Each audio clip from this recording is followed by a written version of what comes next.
We're planting some, what is it, Mom? Garlic and shallot. When we first moved onto this farm about 3 years ago, there were no existing vegetable or herb gardens. So I almost immediately set out to find a good location to build one.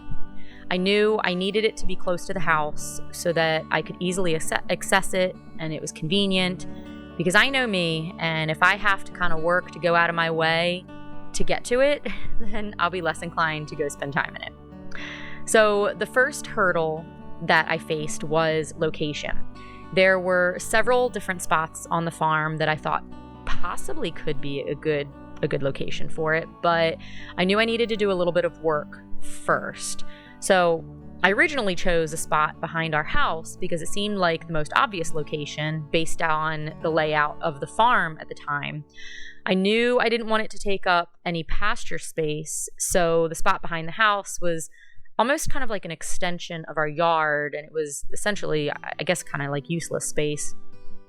And I put my first little bed out there. It was in the fall. I planted garlic.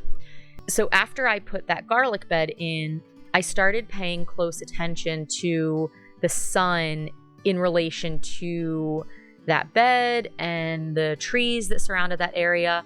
And I pretty quickly realized that it was going to be a little bit more of a battle.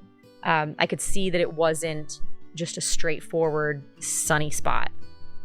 I wanted an area that got full sun on all the beds, so I didn't want to have to worry about rotating and not being able to get adequate sun for each bed. So the other factor that I also was fighting in that area was the grade of the land, because there was definitely slope, and it would probably require me bringing dirt in and creating more of that raised bed kind of retaining wall style garden, which I didn't really want.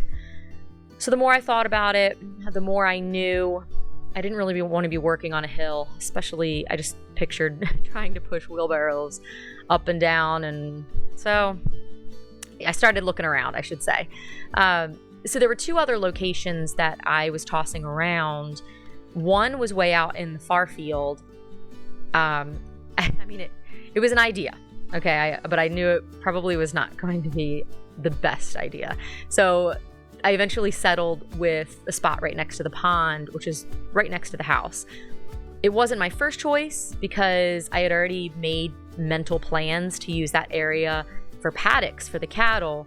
So it took a little bit of persuading, and kind of like recreating. I had to go back to the drawing board and kind of start over my farm plans from scratch. So for several days to several weeks. Now, I know it was throughout the winter, so it was a little bit difficult. It's a different sun.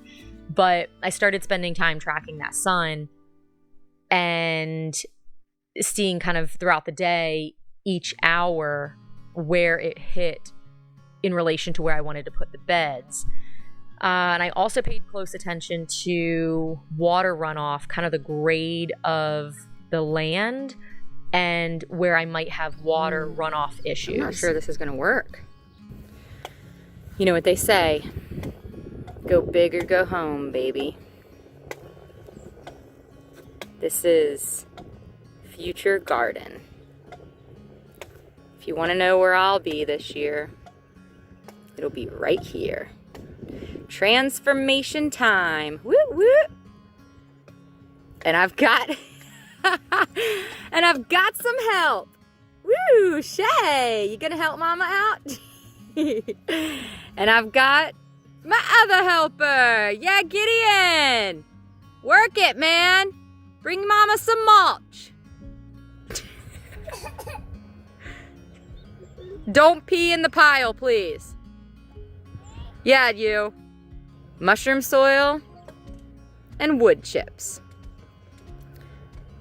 And cardboard that the cows got into. Stinking cows. Here's to starting small and taking my time.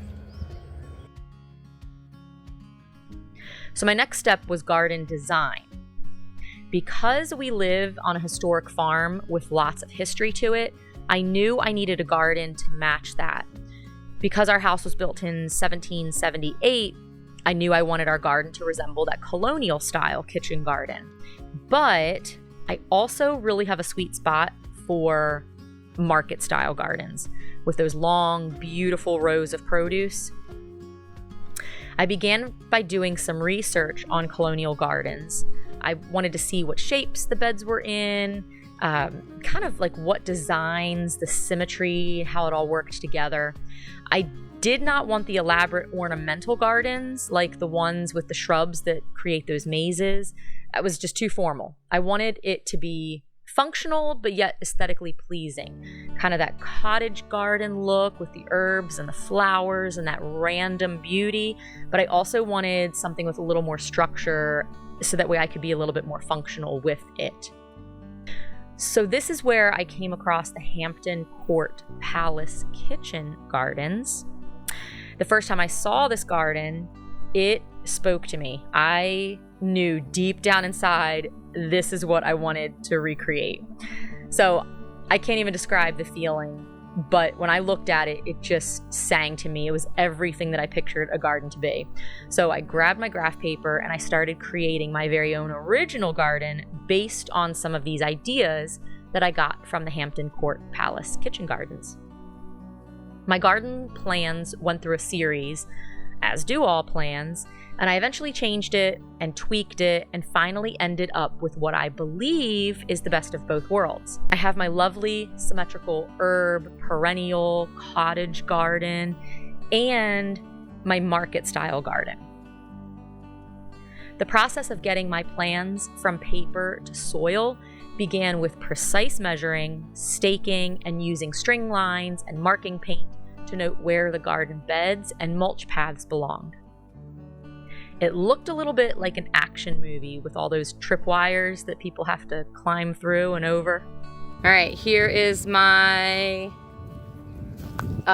started garden. I have all these little fence stakes up marking points of measurement, pathways, and trying to make it all work out measurement wise. I placed a thick layer of cardboard down and started covering it with mulch for the paths first, filling in with mushroom soil second. The results, in my opinion, were just stunning. I immediately knew I was gonna love it. A dozen eggs spilled on that rug in the kitchen, and that's why it's there. Airing out after I washed it. I'm waiting for more cardboard to put all around in this garden, and then I'll start designing the beds. Well, I'll start laying out the beds. I have a pretty fun design. And then we got the mulch done. It's gonna start raining this evening, so we're getting ready for that.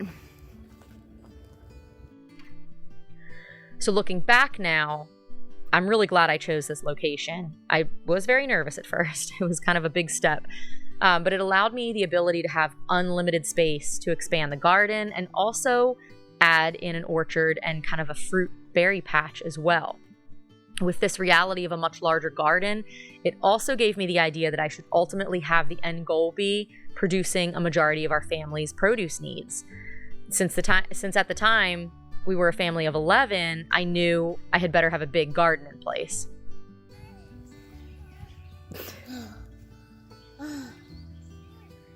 Yeah, you bring that rock.